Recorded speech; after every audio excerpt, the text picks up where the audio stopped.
Bonjour à toutes et à tous, bienvenue pour ce webinaire spécial sommeil et anti-fatigue de My Happy Job.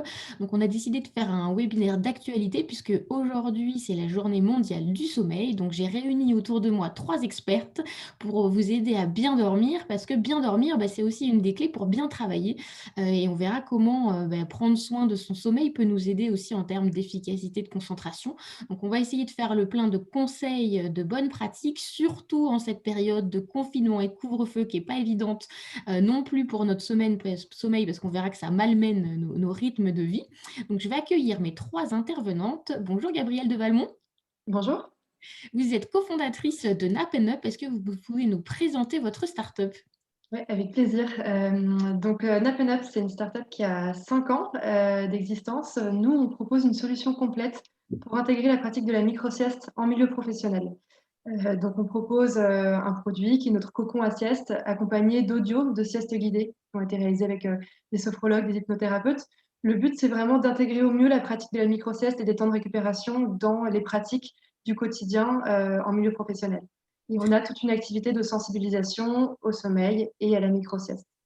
Très bien, pour l'avoir testé un des cocons, ils sont top et en effet, on aura l'occasion d'y revenir, mais c'est super important de démocratiser la sieste et surtout de l'amener sur le lieu de travail, c'est vraiment aussi, source de bien-être. Bonjour Fanny Faugeron-Kimi, Bonjour Fabienne. vous êtes sophrologue, fondatrice de Sérénité & Co.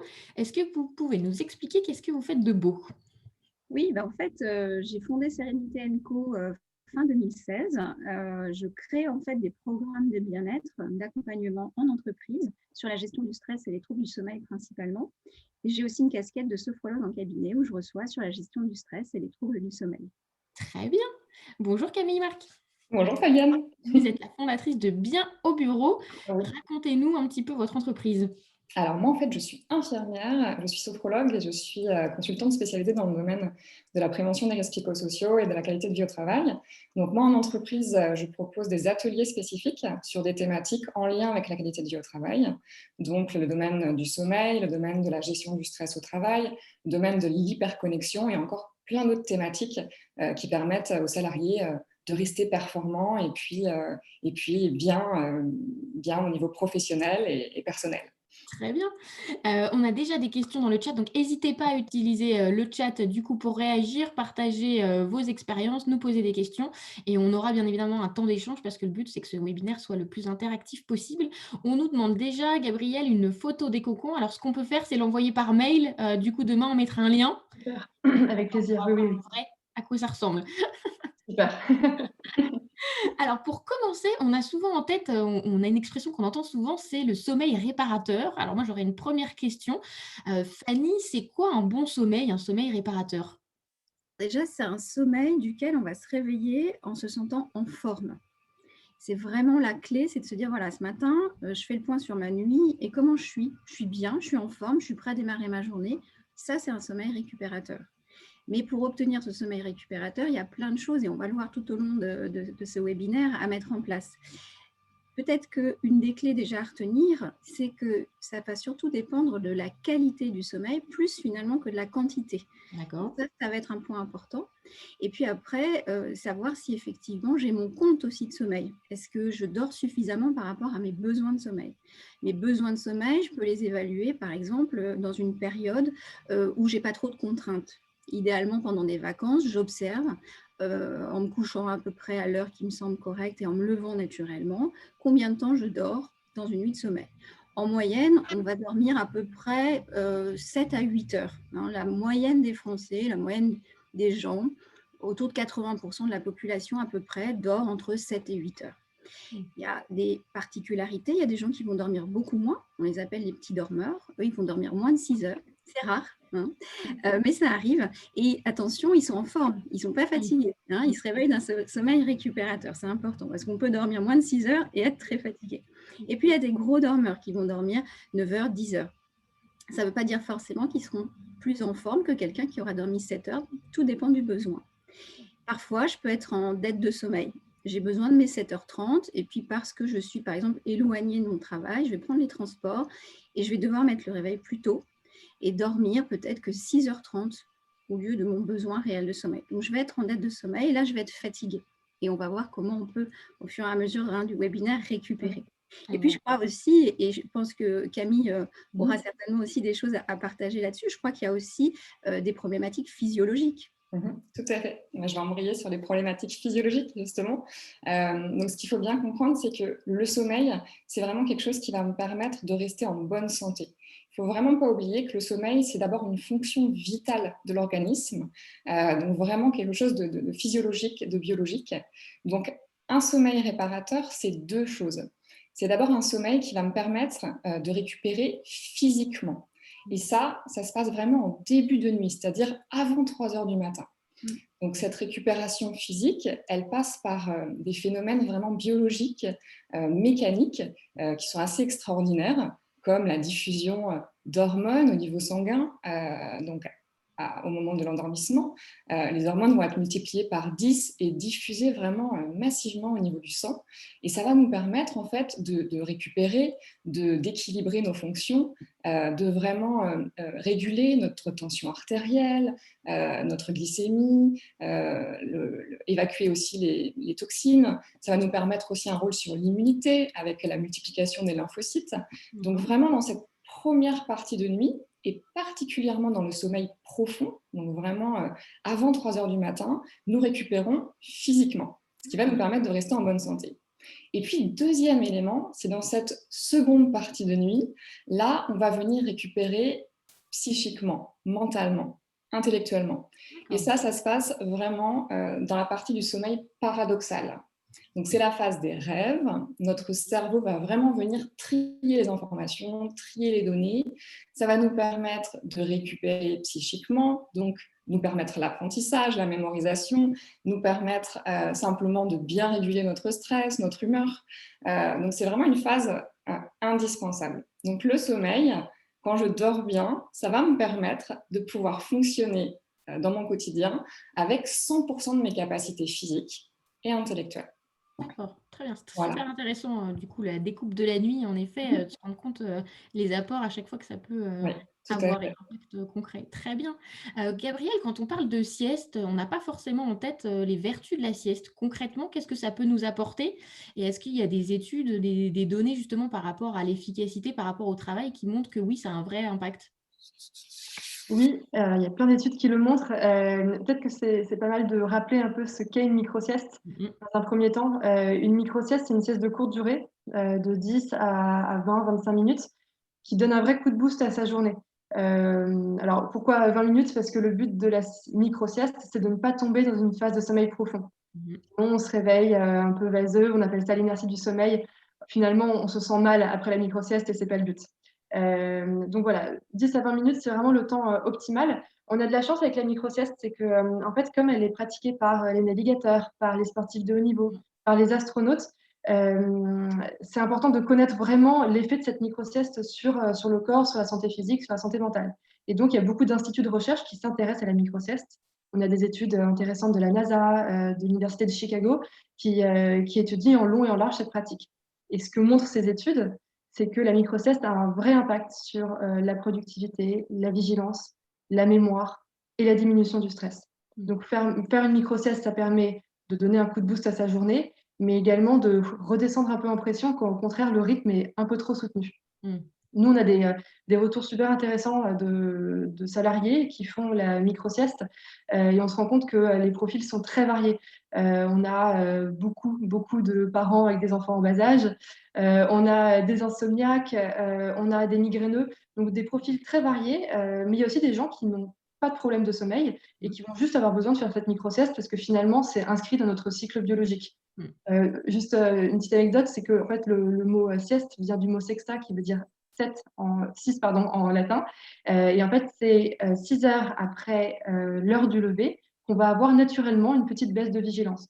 Donc, D'accord. qu'on dorme bien ou qu'on dorme mal, on peut avoir besoin de faire cette micro-sieste. Et pour revenir sur ce que vous disiez juste avant, Fanny et Camille, c'est vrai que la micro-sieste n'apporte pas, par contre, tous les bienfaits d'une vraie nuit de sommeil avec un sommeil profond. On ne va pas avoir toute la partie, par exemple, sur la sécrétion des hormones de croissance, sur le système immunitaire.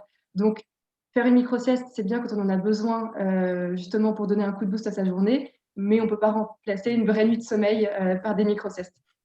Ah, très bien. On a déjà des convaincus du coup dans le chat. Du coup, je ne vois pas le nom, mais c'est peut-être Laurence qui dit en tant que RH, je vois les dégâts du manque de sommeil ou mauvais sommeil des salariés, fatigue, démotivation, déconcentration, accident ou stress. Du coup, je milite pour instaurer la micro-sieste en milieu professionnel. Et en effet, bah, une pause de 10-15 Mm. minutes, c'est une vraie pause et c'est très utile. On ne peut être que pour. Euh, Belle initiative. Tout à fait.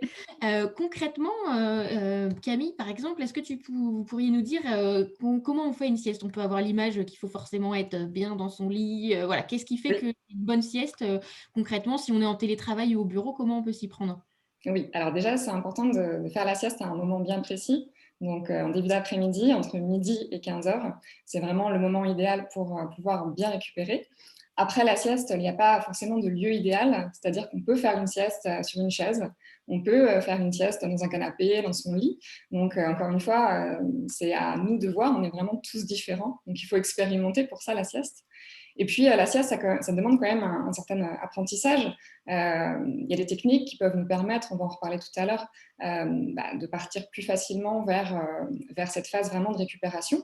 Mais surtout, ce qu'il faut comprendre, c'est que la sieste ne nécessite pas forcément de dormir. Il y a encore beaucoup de personnes qui pensent que faire une sieste, c'est s'endormir. Non, faire une sieste, c'est vraiment diminuer légèrement son niveau de vigilance pour que le cerveau puisse basculer dans une phase de récupération qui nous permet ensuite vraiment d'être totalement efficace sur le reste de la journée. Donc voilà, en début d'après-midi, ensuite, effectivement, on va s'étirer, on va venir relâcher les différentes tensions musculaires. Et puis ensuite, on peut faire quelques petits exercices, par exemple de sophrologie. On peut faire, par exemple, la technique du body scan, ce qu'on appelle le scan corporel, qui est une technique qui permet de se recentrer sur ses sensations, sur les différentes zones du corps, pour vraiment revenir bien dans l'instant présent et donc bien focaliser sur les sensations, sur l'instant présent. Donc, c'est une technique qui est très efficace. On a aussi des techniques de respiration qui vont nous permettre, pareil, de glisser plus facilement dans cette phase légèrement de baisse de vigilance et donc nous permettre de récupérer facilement. La respiration carrée, la respiration abdominale. Moi, il y en a une que j'aime beaucoup, c'est la respiration en cohérence cardiaque. C'est vraiment cette respiration qui nous amène à calquer notre rythme respiratoire sur un rythme bien précis. Ça permet de faire baisser, par exemple, le niveau de l'hormone du stress. Donc, c'est une technique vraiment que j'aime beaucoup. Donc, il suffit simplement, par exemple, d'inspirer donc, sur 5 secondes par le nez et d'expirer par la bouche sur 5 secondes. Et ce mouvement, il faut le faire à peu près pendant 3 à 5 minutes. Voilà, ce genre de techniques sont assez intéressantes pour glisser plus facilement dans une sieste récupératrice. Je peux me permettre, du coup, pour compléter. Vas-y.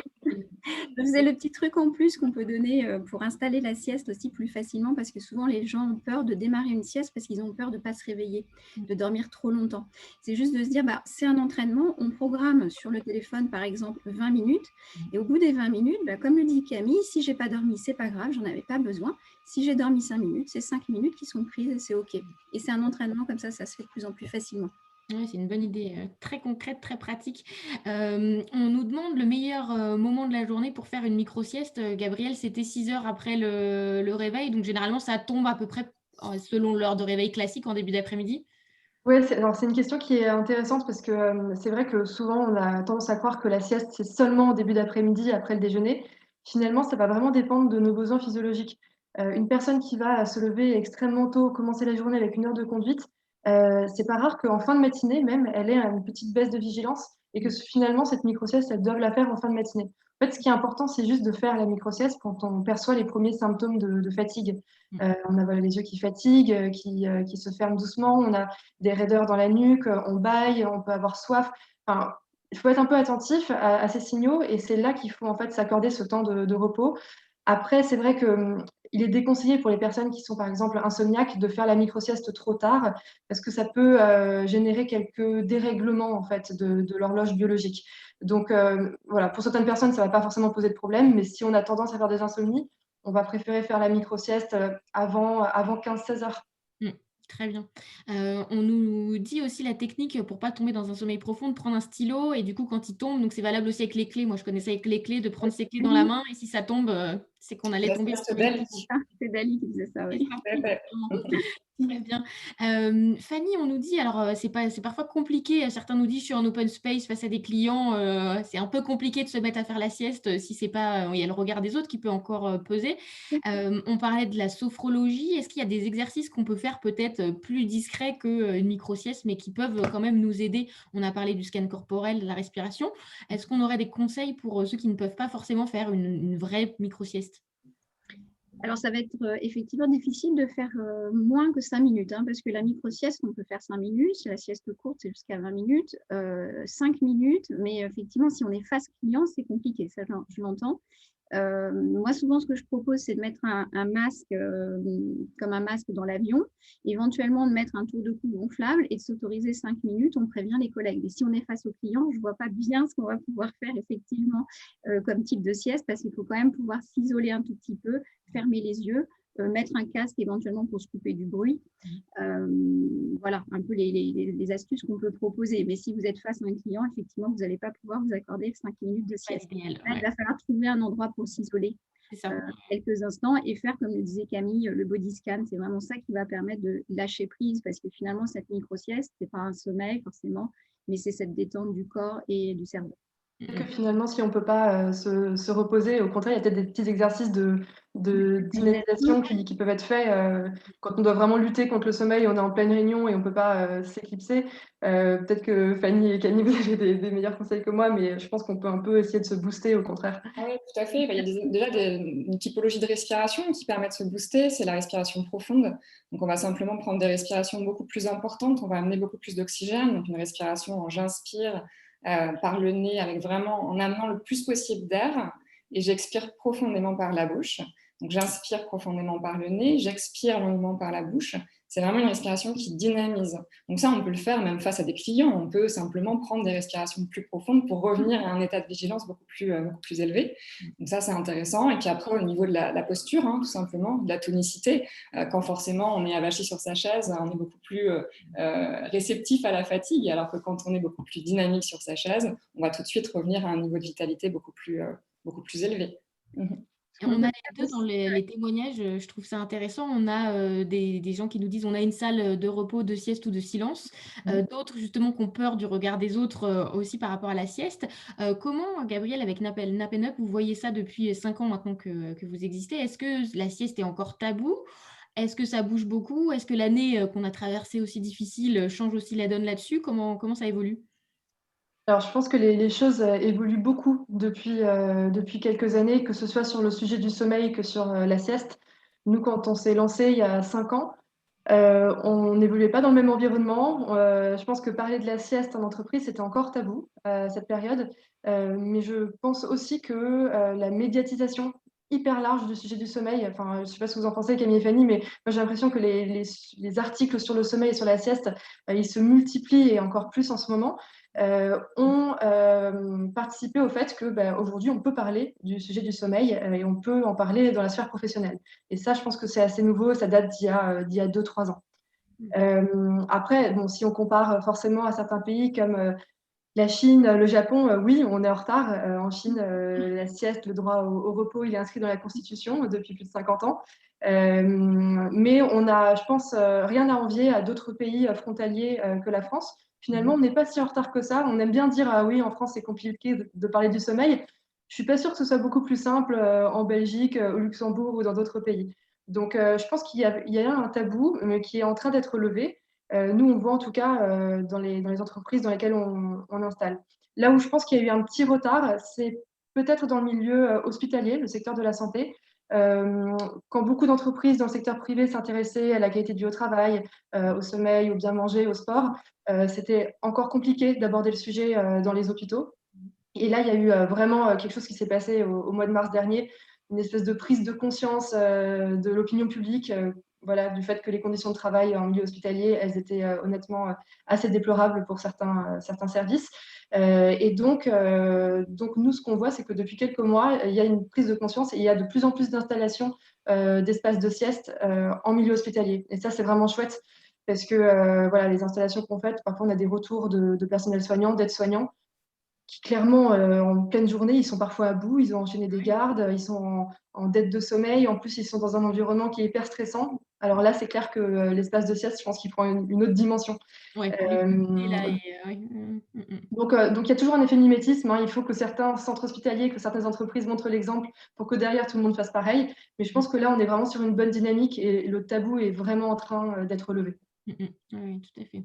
Alors, on a parlé de la sieste. Fanny, est-ce que vous pourriez nous donner d'autres astuces pour bien prendre soin de son sommeil? Qu'est-ce qui fait qu'on va avoir un bon sommeil ou pas? Est-ce qu'il y a des choses qu'on peut mettre en place dans la journée aussi pour nous aider, ou le soir pour nous aider à mieux dormir? Oui, oui, c'est la clé, effectivement, Fabienne. Je crois que prendre soin de son sommeil, en fait, ça commence dès le réveil. Et c'est vrai qu'on n'y pense pas forcément. On a tendance à se dire, bon, finalement, je fais ma journée de travail et puis quand j'arrive le soir, je suis fatiguée, je me mets au lit et hop, tout va bien, je vais dormir. C'est pas aussi simple que ça. C'est pas aussi simple que ça parce que vraiment, le sommeil se prépare tout au long de la journée. Il se prépare notamment déjà avec un réveil dynamique. Plus vous allez vous réveiller de manière dynamique en vous exposant notamment à la lumière du jour, plus vous allez en fait donner les bons signaux à votre cerveau, et notamment à une hormone qui est la mélatonine, que effectivement vous êtes en mode diurne, en mode journée, et donc vous êtes sorti du mode nocturne, du mode nuit. Donc le cerveau, en recevant en fait la lumière par la rétine, va arrêter la sécrétion de la mélatonine. Donc l'information est passée, on est en mode diurne, et ça va permettre de synchroniser correctement votre horloge biologique. Donc, l'exposition à la lumière du jour est fondamentale, et du coup, logiquement, le soir, en fait, on va éviter d'avoir une source lumineuse trop importante à la maison. Donc, je propose, moi, le soir, de créer ce qu'on appelle vraiment une atmosphère favorable au sommeil. On va baisser l'intensité lumineuse, on va baisser l'intensité sonore si possible aussi. Et puis, on va faire quelque chose qui n'est pas facile à entendre, je sais, mais qui s'appelle le couvre-feu numérique. Parce qu'en fait, nos écrans, malheureusement, sont source d'une lumière très spécifique qui s'appelle la lumière bleue. Donc ça, je parle des tablettes, portables et écrans, hein. Je ne parle pas de la télé. C'est encore un autre problème, la télé, on pourra en parler éventuellement. Mais ces écrans, en fait, donc, diffusent cette lumière bleue qui va ralentir la sécrétion de mélatonine. Donc le soir, si je suis sur mon smartphone jusqu'à 22-23 heures, la mélatonine, voire plus tard, la mélatonine va être sécrétée plus tardivement et en moindre quantité. Donc, ça va en fait décaler votre horloge biologique. Vous n'aurez pas envie de dormir, vous allez vous coucher plus tard. Donc, ça va décaler vos rythmes. Ça va créer des difficultés d'endormissement et potentiellement des réveils nocturnes, parce que la mélatonine, elle sert à s'endormir, mais elle sert aussi à stabiliser mon sommeil, hein, avoir un sommeil récupérateur et stable. On parlait des sources de sommeil récupérateur. Donc, la lumière, voilà, un vrai synchronisateur. Et finalement, ce qui est important aussi, c'est de garder des rythmes à peu près réguliers. Ça, c'est une clé importante. Et je sais que ce n'est pas toujours facile, mais se lever à heure régulière, se coucher à heure régulière, ça va être vraiment une des clés pour garder un bon sommeil. Alors, bien sûr, de temps en temps, on peut faire une soirée, une fête bien arrosée, ça arrive, et c'est important d'avoir une vie sociale, hein. On a hâte de pouvoir aussi, le faire pouvoir le faire encore, ouais. Mais c'est aussi un synchronisateur, la vie sociale des problématiques de sommeil. C'est pour ça que le confinement a été très délétère sur le sommeil, on y reviendra. Mais en tout cas, voilà, heure de coucher régulière, heure de lever et de coucher régulière. J'essaie de pas trop me décaler le week-end. J'essaie de ne pas faire de grasses matinées jusqu'à 10h, midi, si j'ai l'habitude de me lever à 7 ou 8, parce que là aussi, je vais désynchroniser mon horloge. À la limite, il vaudrait mieux faire pour récupérer si je suis fatiguée, ce qui s'entend, hein, parce que je n'ai pas forcément mon compte de sommeil. Il vaudrait mieux faire une sieste, alors qu'on appelle pour le coup une sieste cycle de sommeil, qui est complètement différente de celle dont on a parlé. Et une sieste d'1h30, c'est-à-dire un cycle complet de sommeil, dans lequel je vais avoir vraiment l'ensemble des stades de sommeil dont Camille a parlé tout à l'heure, lent léger, lent profond et paradoxal. Donc, c'est extrêmement récupérateur et ça va venir compenser en fait le manque de sommeil de ma semaine. Attention, cette sieste, elle se fait uniquement en début d'après-midi, hein, pour ne pas décaler et créer éventuellement un décalage le soir. Et on ne t'entend plus, Fanny. Je ne sais pas si vous entendez Fanny ou pas. Non, on n'a pas Fanny. Du coup, Fanny, peut-être déconnecte-toi et remets-toi. Peut-être que ça marchera. On ne t'entend plus en tout cas. Je vais profiter pour, sur le chat, on a l'exemple de la luminothérapie qui est très utile. Camille, tu confirmes? Oui, tout à fait. La luminothérapie, elle est intéressante à des phases clés, notamment le matin et sur des durées bien précises. Donc ça, c'est vraiment le fournisseur de l'appareil qui vous le donne. Mais encore une fois, moi, je reviens vraiment sur l'importance des synchroniseurs et de la lumière naturelle, de la lumière vraiment naturelle. Je vois encore beaucoup trop de personnes qui restent toute la journée chez elles et qui ne sortent pas. Il faut vraiment comprendre cette importance de la lumière. C'est fondamental pour bien dormir. Si vous restez toute la journée chez vous sans être exposé à la lumière naturelle, forcément, votre qualité de sommeil va être beaucoup moins bonne. Quand je suis exposée à la lumière naturelle, il y a un capteur au niveau de ma rétine qui vient absorber la lumière et la transformer en information lumineuse au cerveau qui va ensuite ordonner la production de mélatonine. Donc, pas de lumière, pas de mélatonine, pas de bonne qualité de sommeil. Et là, Fanny nous a bien expliqué donc, les différents synchroniseurs, mais moi, je vais en parler encore de 2 synchroniseurs. Le premier, donc, quand je dis synchroniseur, c'est vraiment ce qui va me permettre d'améliorer, de donner du rythme à mon horloge biologique. Le premier synchroniseur, c'est la lumière. Le deuxième synchroniseur, c'est le fait de bouger. C'est aussi l'activité physique, c'est le sport. Lorsque je bouge, lorsque je suis active la journée, je vais produire une hormone qui s'appelle l'adénosine. Et l'adénosine, si elle est bien produite, elle va me permettre de donner une pression du sommeil le soir. Donc d'avoir cette envie d'aller dormir. C'est très important. D'accord ? Donc faire du sport, bouger dans la journée, ça va vraiment me permettre d'avoir une bonne qualité de sommeil. Le sport, particulièrement, il va nous permettre d'allonger notre durée de sommeil et d'allonger particulièrement le sommeil profond, le sommeil récupérateur. Donc c'est intéressant. Et le dernier synchroniseur, ça va être le fait d'avoir des repas réguliers. Donc, si vous avez des troubles du sommeil, c'est important d'avoir des repas plutôt à heure fixe. Donc, le matin, le midi, c'est important de manger à peu près à la même heure. Donc, si déjà on a ces 3 synchroniseurs, je m'expose, je fais du sport, je bouge et je prends des repas à peu près à la même heure, on est déjà sur vraiment les piliers d'un sommeil de qualité. Et on comprend mieux du coup, enfin c'est super intéressant ces explications parce qu'il y a beaucoup d'études qui montrent que, avec les confinements et notamment, bah, là le deuxième et là on va entrer dans un troisième pour certains. Il y a une étude, d'OpinionWay qui montrait que, 10 des gens qui n'avaient aucun trouble du sommeil en ont développé avec le deuxième confinement et on comprend mieux ce dérèglement, le manque d'activité physique, moins de sorties, on change de rythme par rapport à d'habitude. Donc on voit aussi, pourquoi, bah, même si on n'avait pas de trouble du sommeil, 1 an plus tard, on peut en avoir, développé. Tout à fait. Et alors, ce qui est intéressant, on nous demande en cas d'insomnie. Alors, c'est quelque chose d'intéressant. Il y a eu plusieurs témoignages là-dessus dans le chat. Et notamment quand on a ce fameux cerveau qui se met en route quand on se réveille à 3-4 heures du matin et notre to-do list arrive, la présentation qu'on doit faire au travail. Et là, en fait, on n'arrive plus à arrêter la machine. Et on a beau essayer de se dire arrête de penser, 3 minutes après, on recommence. Donc, quelles seraient les clés justement pour réussir à se rendormir quand ça nous arrive en pleine nuit? Oui, donc le gros problème actuellement et ce qu'on voit le plus, c'est le réveil nocturne. C'est-à-dire que je me réveille la nuit, c'est surtout dans cette deuxième partie de nuit, c'est-à-dire au moment où le cerveau rentre en sommeil paradoxal, au moment où le cerveau va trier les données, les informations. On le voit bien particulièrement avec l'hyperconnexion. On est très, très connecté la journée. Le cerveau, du coup, il est sursollicité. Et la nuit, souvent, on a une charge mentale qui est forte la journée. Et donc, la nuit, on peut avoir des réveils nocturnes vers 3-4 heures du matin. Si je me réveille la nuit, qu'est-ce que je fais ? D'abord, je vais essayer de revenir dans l'instant présent, c'est-à-dire ne pas partir dans des cogitations. Fanny va nous expliquer tout à l'heure quelques exercices pour justement revenir à l'instant présent. Mais surtout, ce qu'il faut comprendre, c'est que si je me réveille juste quelques minutes, et ça, c'est assez classique. Il y a une phase entre les cycles de sommeil, une phase de latence qui amène des micro-réveils. C'est plutôt logique, ça peut arriver, on peut se réveiller. Mais par contre, si on ne se rendort pas au-delà, avant 20 minutes, là, effectivement, c'est problématique. Donc, si je commence à m'énerver, à avoir plein de ruminations, à penser à plein de choses, ce qu'il faut vraiment faire, c'est sortir du lit. Et ça, c'est vraiment les recommandations de l'Institut national du sommeil et de la vigilance et de tous les plus grands spécialistes. Si je me réveille la nuit et que je n'arrive pas à me rendormir, au bout de 20 minutes, je sors de mon lit. Et là, je vais prendre un temps calme, voilà, faire une activité vraiment avec une lumière tamisée et je vais attendre de nouveau d'avoir une légère pression du sommeil et je retourne au lit comme s'il était 23 heures. D'accord. Voilà. Alors justement, pour passer à la pratique, Fanny, comme on t'a retrouvée, on va en profiter. Je ne sais pas ce qui s'est passé.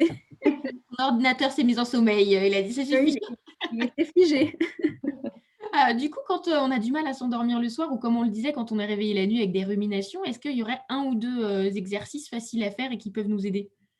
Oui, oui, parce que finalement, les ruminations mentales, il y a quelques clés quand même pour arriver à les apaiser. Une des clés, c'est de revenir aux sensations corporelles justement pour sortir du mental. Une autre, c'est de revenir dans le présent, parce que généralement, quand je rumine, généralement, c'est soit je suis un vieux disque rayé, je me refais le passé en boucle, soit je suis toujours dans l'anticipation, comment ça va se faire demain, je fais ma to-do list pour la journée, voire j'anticipe un événement qui n'est même pas encore arrivé et qui accentue du coup mon stress, etc. Donc, c'est de revenir au présent. Et puis, une autre clé aussi pourrait être en fait un peu de jouer un tour à son cerveau et de lui demander de se porter son attention sur autre chose, finalement, que ces ruminations, pour le déconnecter.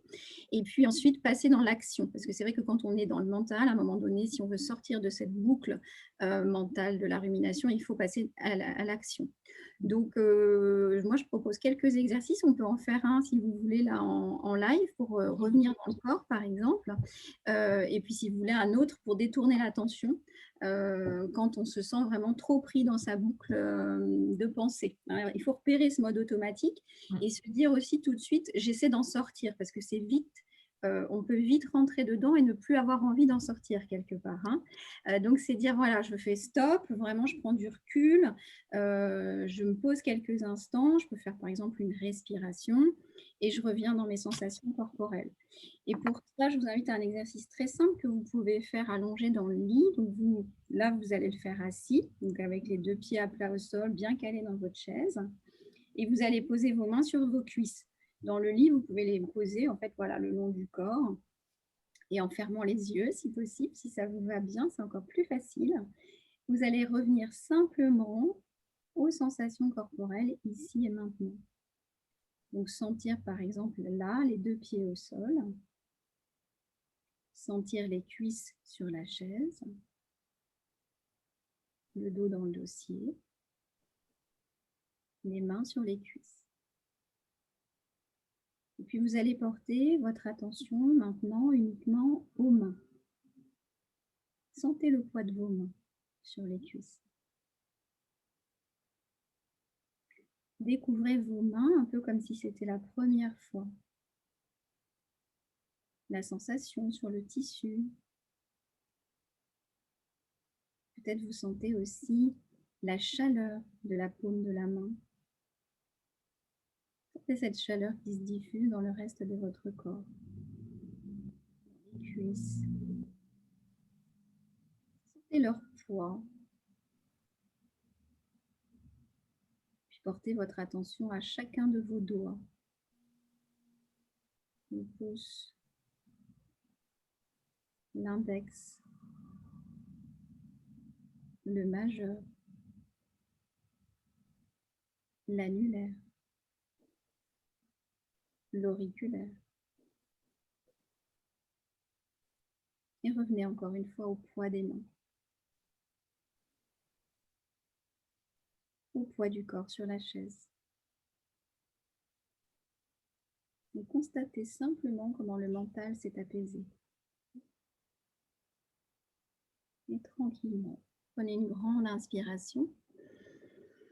Soufflez. Et revenez ici et maintenant. Petit exercice très court que bien sûr vous pouvez complètement faire durer, plus, surtout si vous êtes allongé, c'est beaucoup plus confortable. Vous allez prendre le temps de sentir tout le dos, l'arrière du corps, etc., le poids des mains, le poids de la couverture. La sensation de poids, merci, la sensation de poids et la sensation de chaleur sont très apaisants. Pour le sommeil, tout ce qui va être autour du poids, vous pouvez imaginer que la couverture est lourde, que vous en mettez une deuxième, que vous mettez un objet qui pèse lourd sur vos mains, sur vos jambes. Ce poids va être très, très sécurisant. Et la sensation de chaleur, c'est pour ça que j'ai insisté sur la chaleur des mains, vous pouvez aussi la faire diffuser par la couverture ou la faire circuler dans votre corps. Ça crée une vraie détente corporelle. Donc, ça aide aussi à se relâcher, à se relaxer. Très bien. Et sauf en quelques secondes. Voilà, oui, effectivement. Il y a des adeptes, c'est bon. Gabrielle, c'est des choses que vous proposez aussi avec le concours justement pour aider, accompagner, c'est-à-dire c'est pas simplement on se met dans le concours, vous avez aussi imaginé des programmes pour aider à se relaxer? Oui, tout à fait. Nous, les retours qu'on avait, c'est qu'en fait, beaucoup de gens nous disent moi, j'aimerais bien faire la micro-sieste, mais je ne sais pas la faire. Et ils pensent que c'est inné, soit on sait faire la sieste, soit on ne sait pas la faire ad vitam aeternam. Donc déjà, nous, on propose des programmes de sensibilisation où on va apprendre au personnel à faire la micro-sieste avec des petits exercices avec des sophrologues avec qui on travaille. Pendant 30 minutes, ils vont proposer des petits outils à utiliser de manière autonome au quotidien. Le but, c'est de pouvoir faire la sieste où qu'on soit, dans les transports en commun, sur une aire d'autoroute quand on prend la route, au travail. Donc voilà, des petits exercices de respiration, un peu comme celui que Fanny nous a proposé. Et après, une fois qu'on est dans le cocon, c'est vrai que faire abstraction de l'environnement extérieur, de tous les problèmes qu'on a en tête, que ce soit perso ou pro, c'est pas évident en pleine journée de travail, surtout en 15 minutes. Donc c'est vrai qu'on a développé ces petits audios qui accompagnent en fait les salariés pendant leur micro-sieste. On a différentes thématiques en fonction des besoins de la personne. Est-ce qu'il est plutôt stressé par une présentation orale, par un rendez-vous? Est-ce qu'il a du mal à lâcher prise? Est-ce qu'il a juste besoin d'un petit moment pour lui, pour se relaxer? Donc les personnes choisissent leur thématique, un petit fond sonore, une durée, et ils lancent l'audio. Ce qui les rassure, c'est qu'il y a un réveil à la fin de l'audio, donc on sait qu'on ne va pas rester dans le cocon à sieste tout l'après-midi. Mais c'est vrai qu'en fait, il y a un vrai besoin d'accompagnement et que finalement, à part ceux qui sont super pros et qui ont vraiment l'habitude de la pratiquer, faire une micro-sieste en milieu de journée, c'est pas forcément évident. Donc oui, on propose ces audios, on propose un accompagnement avec du coup des petits ateliers.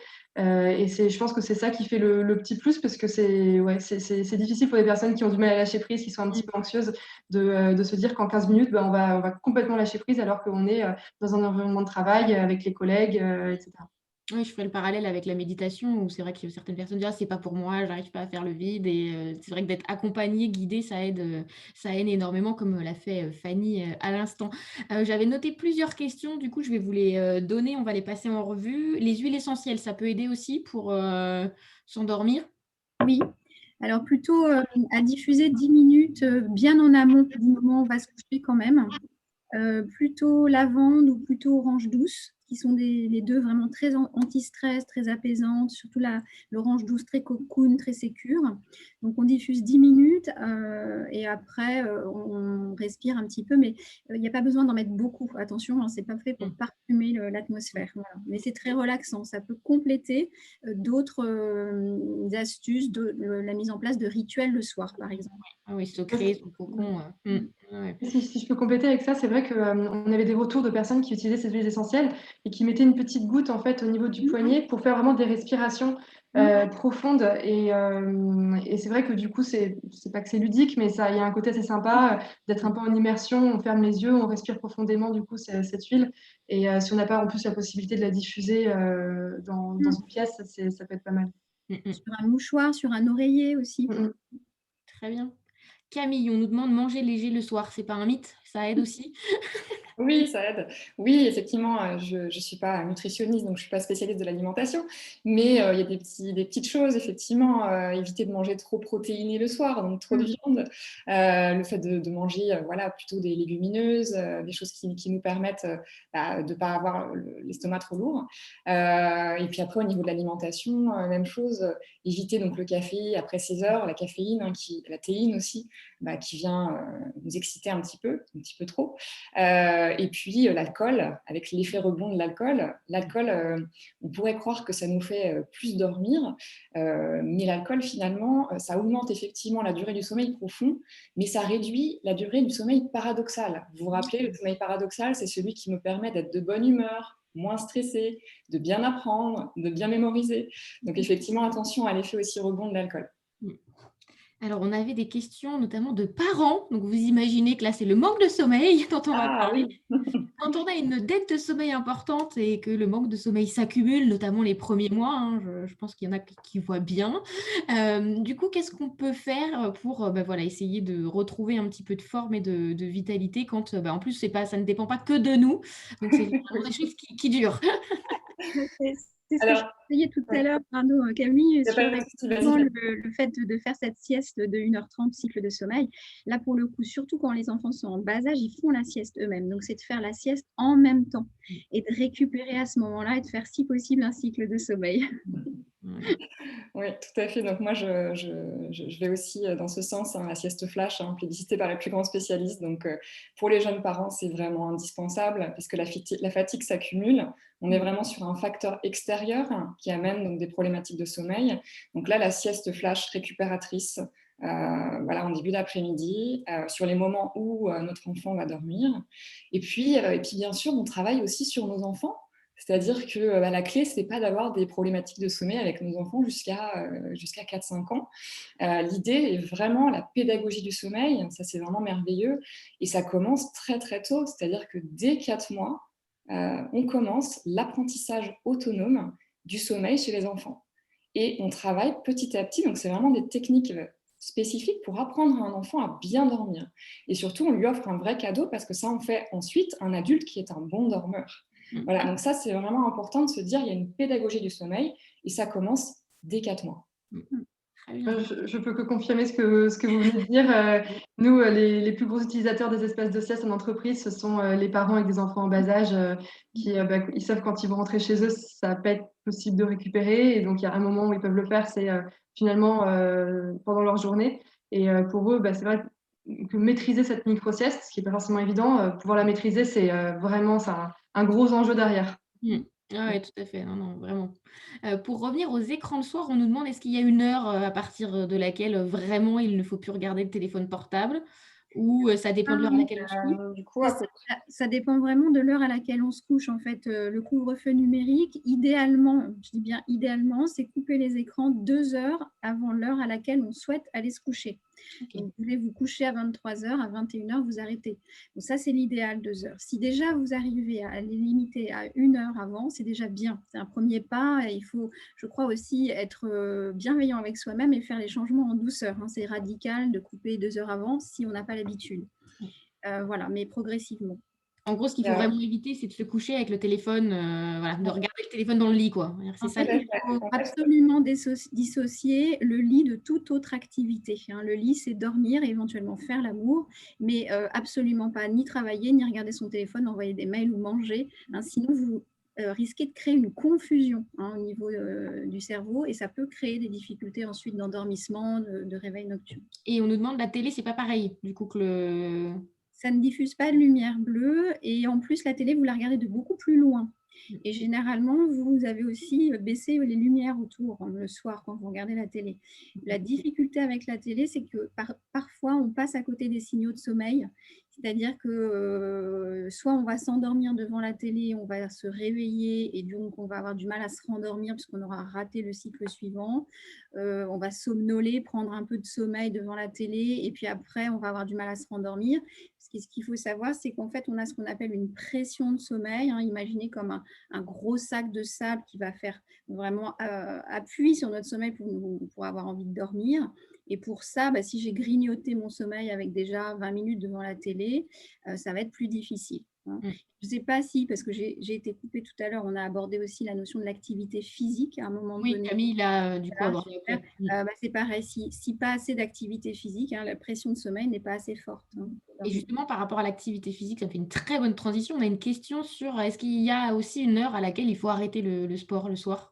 Oui, idéalement, 19h, 20h, grand maximum, si possible, dans la mesure où l'activité physique va faire remonter la température du corps, elle va aussi permettre la stimulation de plusieurs hormones, notamment dynamisantes. Donc, on va avoir du mal à se coucher. Le corps a besoin d'être dans une température beaucoup plus basse. Naturellement, la température baisse pour se laisser aller au sommeil.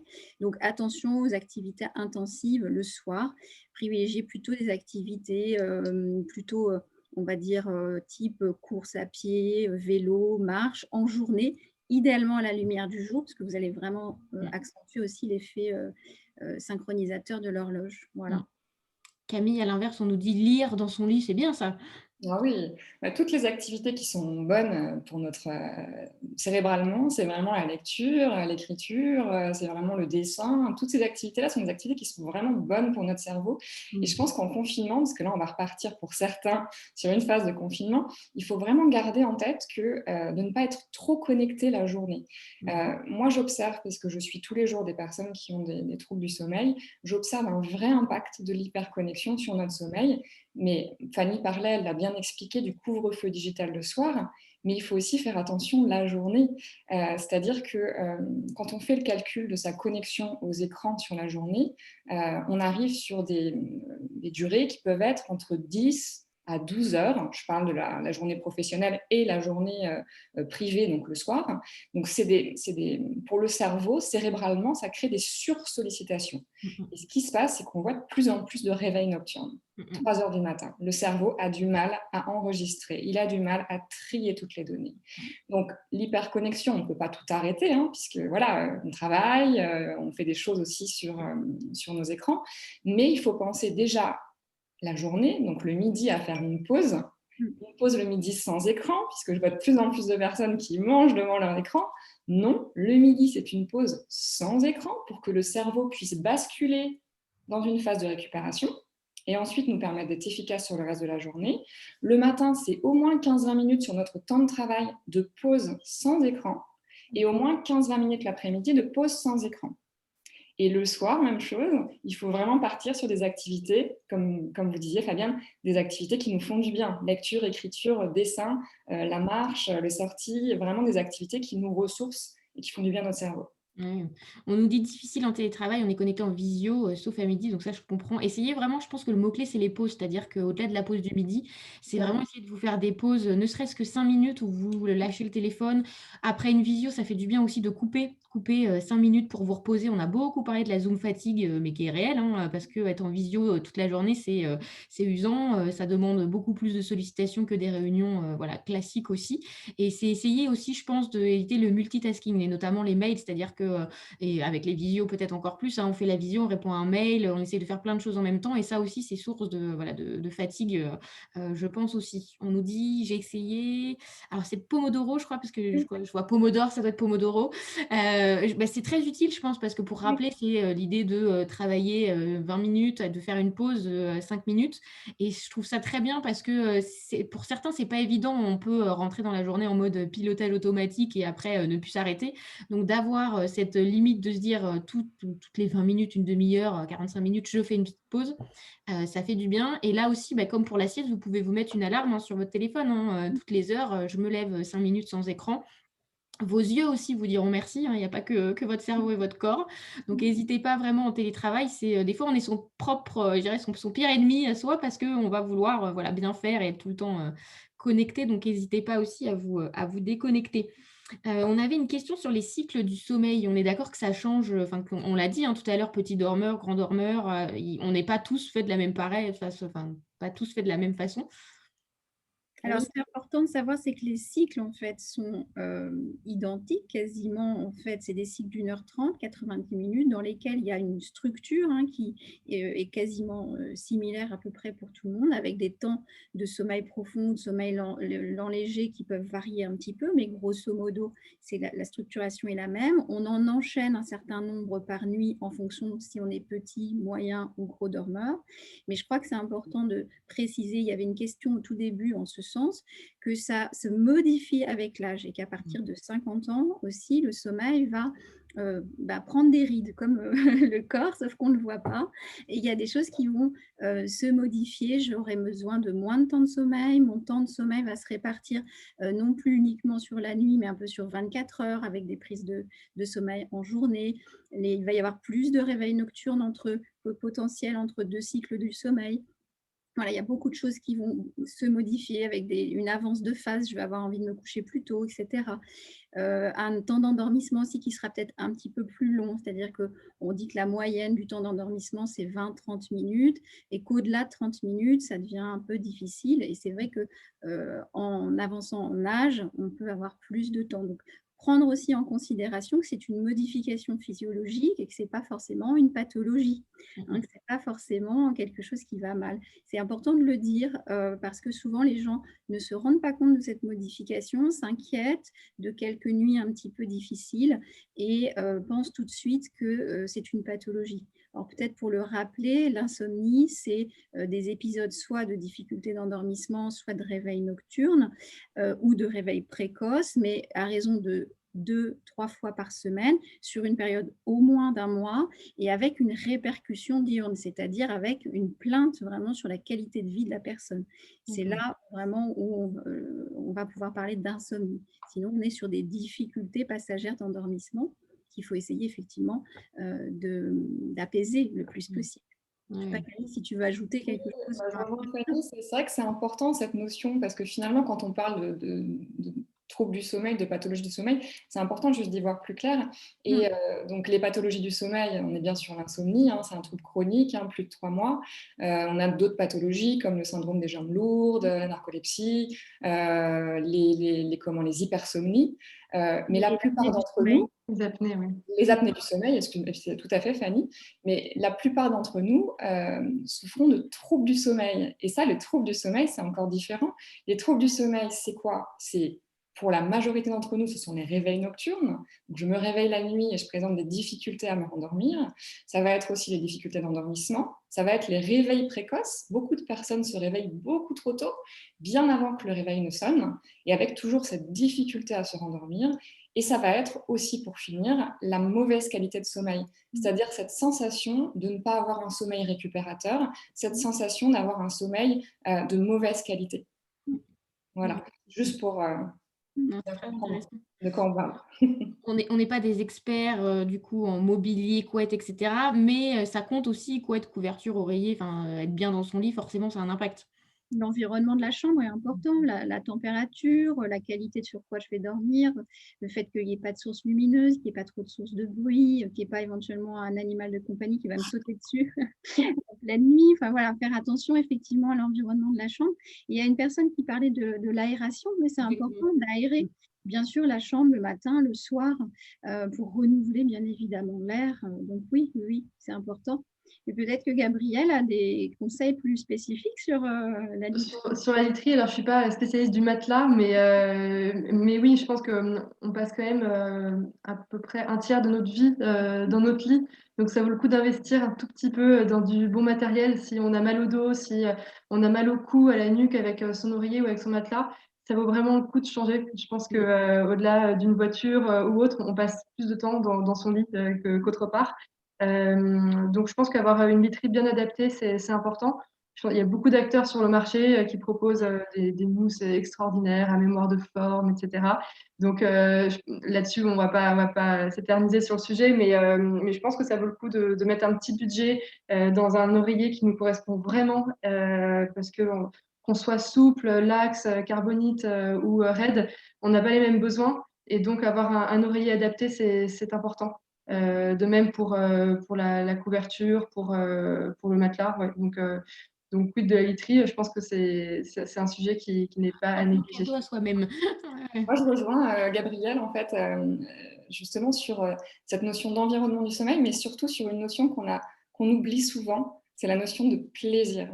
Et ça, s'il y a bien une chose à retenir, c'est effectivement le plaisir, parce que c'est une des clés d'un sommeil de qualité. On a tous des souvenirs, enfants, de lieux où on aimait dormir. Cette odeur, cette literie, cet environnement du sommeil qui était agréable et sécurisant. Et si on arrive à retrouver ça et à maintenir ce plaisir d'aller au lit avec ses odeurs, avec ce bien-être, de rentrer dans son lit, de se détendre, c'est gagné. Et d'ailleurs, les personnes qui n'ont pas de trouble du sommeil sont toujours des personnes qui sont très, très reliées à cette notion de plaisir. Donc, une des clés pour les personnes qui ont des troubles du sommeil, c'est de retrouver cette notion de plaisir. Et si on la retrouve, c'est gagné. Ouais, et se sentir bien, ouais, tout à fait. Non, c'est important. On voulait vous partager, il y a une infographie qui a été sortie l'année dernière au moment du premier confinement. Alors, on s'est dit que comme on repartait pour un tour, pour beaucoup d'entre nous, c'était sympa de vous remettre un petit peu les clés de l'Institut national du sommeil et de la vigilance. Donc, ça rebalaye un peu tout ce qu'on s'est dit. Donc, ça vous fait un petit mémo intéressant. Donc, ne pas trop décaler ses horaires, le rythme est important. Garder un temps limité au lit. En effet, on est là pour dormir. Donc, on évite de travailler autant que possible l'ordinateur dans le lit, en tout cas pas tous les jours et pas tout le temps. On s'expose à la lumière naturelle autant que possible. On essaye de garder l'activité sportive. La sieste, on vous l'a dit et redit, est un allié de poids en cette période. On évite les excitants après l'après-midi. On fait, encore une fois, on le disait, l'activité physique, on essaye de dîner léger, on se déconnecte là aussi autant que possible et ça reprend exactement ce qu'on vient de dire, on s'aménage une chambre propice au sommeil. Donc et on insistera au-delà des recommandations purement techniques de température, aussi une chambre qui vous fait du bien et dans laquelle vous vous sentez bien, c'est très important aussi. Donc, j'espère qu'on aura répondu à toutes vos questions. Il y en a eu beaucoup, donc du coup, c'est très chouette. C'était vraiment un vrai plaisir. Donc, le replay du webinaire sera disponible sur la chaîne YouTube de My Happy Job. Vous recevrez aussi un mail avec les liens qui vous emmèneront vers les sites internet de nos 3 participantes et vous verrez, il y aura chacune du contenu différent et Fanny vous proposera aussi un lien pour, comme on l'a fait là pendant le webinaire, pour avoir du coup un exercice guidé. Donc du coup, c'est très chouette aussi de pouvoir passer de la théorie à la pratique. Et n'oubliez pas de faire des pauses et pourquoi pas de tester dès aujourd'hui la micro-sieste pour ceux et celles qui ne l'auraient pas encore fait. Merci beaucoup à toutes les 3. Merci beaucoup. Merci Fabienne. C'était un vrai plaisir et prenez soin de vous. Bon courage pour ceux et celles qui vont être confinés. On pense fort à vous, on en fait partie. Donc, on va essayer de tenir et de s'aider tout ensemble dans le mois à venir. Mais en tout cas, merci beaucoup, c'était un plaisir. Bonne journée. Bonne Bonne journée. journée. Bonne journée. Bonne nuit. Et bonne nuit. Tout à fait, c'est important. À bientôt. À bientôt. À bientôt. Au revoir.